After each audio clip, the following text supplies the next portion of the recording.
Démarre une pièce, je peux avoir une idée en tête, mais je ne sais jamais ce que je vais vraiment faire au final. C'est vraiment un travail d'élaboration, d'expérimentation, de voir ce qui va résonner juste ou pas pour moi. Et du coup, ça va dépendre des moments de la vie. Il y a des moments où j'étais vraiment dans la maternité, au moment où ça a même commencé avant que j'ai mes enfants, donc peut-être que c'était prémonitoire, mais il y a vraiment toute une période de maternité, ça m'habitait beaucoup. J'étais vraiment dans ce mouvement de la vie et j'ai fait beaucoup de pièces autour de ça.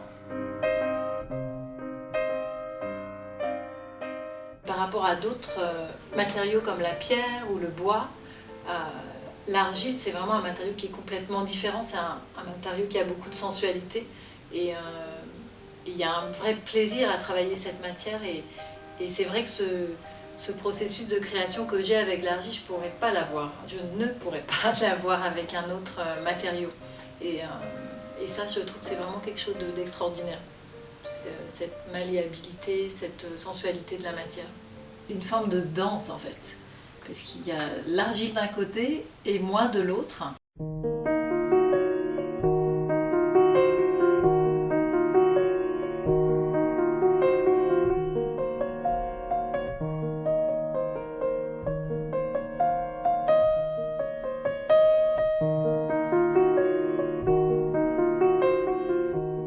Parce que j'ai un filtrage du monde hyper sensible,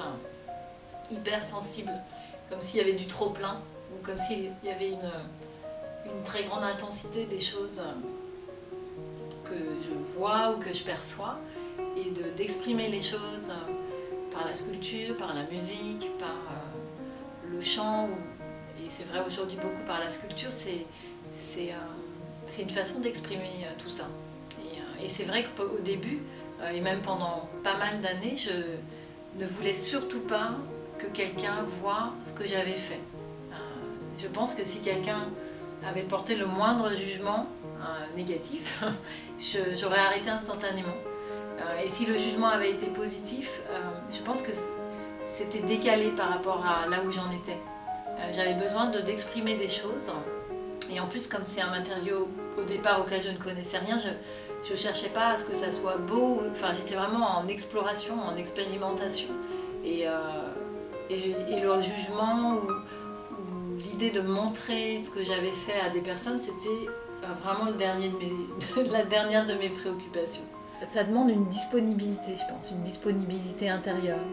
Si j'arrive en courant ou si j'ai plein de choses dans la tête, ou si je me dis qu'il faudrait que je fasse telle ou telle chose, ou éventuellement si je pense à ce que des personnes ont aimé, que je me dis qu'il faut que je reste un peu dans la même chose, je n'arrive pas à avoir d'idées ou à créer quoi que ce soit. Ça demande vraiment une sorte d'écoute de soi.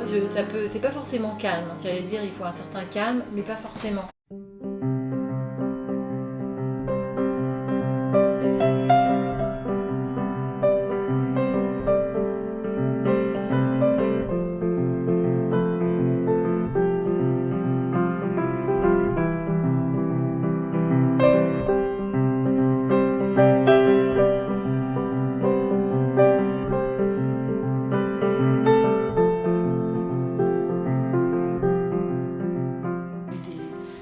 Chose vraiment formidable et réjouissante, parce que quand il y a une forme qui sort très vite et qui me plaît, c'est jubilatoire honnêtement.